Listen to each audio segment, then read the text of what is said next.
बहुत समय पहले हिमालय की तलहटी में एक छोटा सा राज्य था, अर्जुनगढ़। यह राज्य ऊंचे ऊंचे पहाड़ों और हरे भरे जंगलों से घिरा था।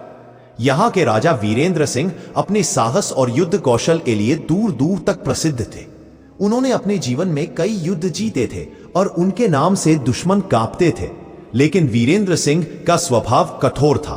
वे मानते थे कि एक मजबूत राज्य का आधार है अनुशासन, सख्त कानून और राजा का आदेश ही सर्वोपरि होना चाहिए। दरबार में उनका बैठना देखने लायक होता। ऊंचे सिंहासन पर सोने के सिंह के सिर बने थे, चारों ओर चांदी के खंभे और दीवारों पर युद्ध की तस्वीरें। राजा के सामने खड़े होकर कोई आंख उठाकर बात नहीं करता। वे निर्णय तुरंत लेते थे और शायद ही कभी अपनी प्रजा की असली जिंदगी देखने महल से बाहर निकलते। राजधानी से लगभग 20 कोस दूर नदी किनारे बसा था पथरीपुर गांव। चारों ओर खेत, बीच से बहती पतली सी नदी और कच्चे मिट्टी के घर। यही था रामू का गांव। रामू एक गरीब किसान था जिसकी उम्र करीब 30 साल थी। सांवली रंगत, कड़ी मेहनत से खुरदरे हाथ और धूप में जला चेहरा, यही उसकी पहचान थी। उसके पास 1.5 बीघा जमीन थी, एक बूढ़ा बैल और पुराने खेती के औजार। रामू की पत्नी सीता पतली दुबली लेकिन बेहद मेहनती और स्नेहमयी थी।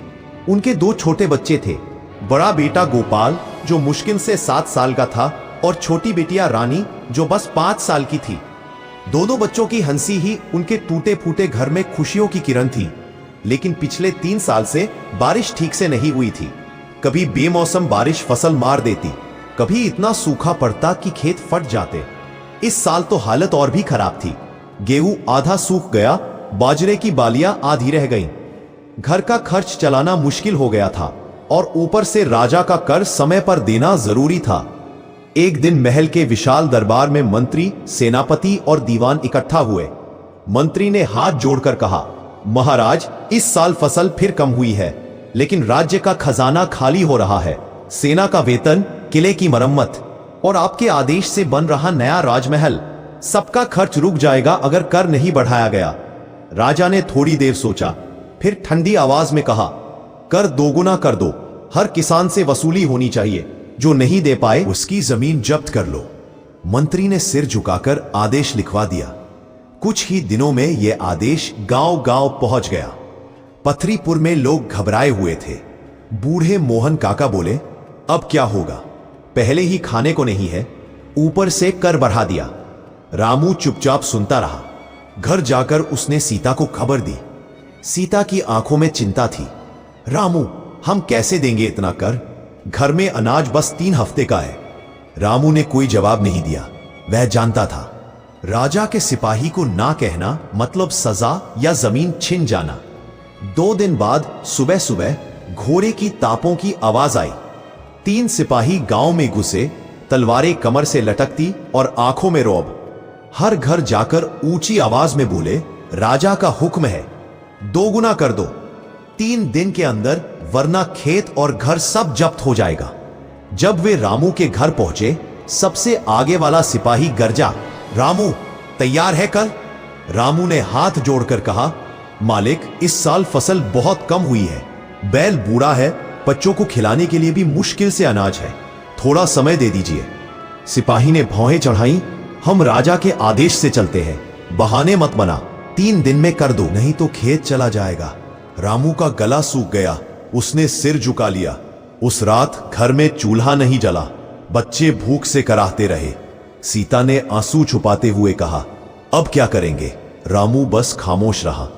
गांव में हर तरफ चिंता का माहौल था। लोग इकट्ठा होकर आपस में कह रहे थे, कर कैसे देंगे? घर चलाना मुश्किल है। राजा क्या समझेगा हमारे हालात? तीसरे दिन सुबह कुछ अनोखा हुआ। राजा वीरेंद्र सिंह शिकार के बहाने पथरीपुर के पास आ पहुंचे। जंगल में हिरन का पीछा करते करते वे गांव के किनारे आ गए। वहां उन्होंने कुछ बच्चों को नदी किनारे मिट्टी के ढेले खाकर खेलते देखा। एक बच्ची की नजर उन पर पड़ी। वह बोली, तुम्हारे पास अनाज है क्या? हमें भूख लगी है। राजा के कदम रुक गए। जिज्ञासा से उन्होंने गांव का चक्कर लगाया। सूखे खेत, फटी जमीन, खाली अनाज के मटके और थके हुए चेहरे देखकर उनका मन भारी हो गया। रामू का टूटा छप्पर और भूखे बच्चे उन्होंने अपनी आंखों से देखे। उसी पल उनके अंदर कुछ बदल गया। महल लौटकर उन्होंने तुरंत नया फरमान जारी किया। इस साल सूखा पड़ा है, गरीब किसानों से कोई कर नहीं लिया जाएगा। जिन पर कर्ज है उनका कर्ज माफ। गांव में कुआं और सिंचाई के लिए नहर बनाई जाएगी। कुछ ही हफ्तों में नहर का पानी खेतों में बहने लगा। गेहूं की बालियां हवा में लहराने लगी, बाजरा सुनहरा हो गया। रामू के चेहरे पर महीनों बाद मुस्कान आई।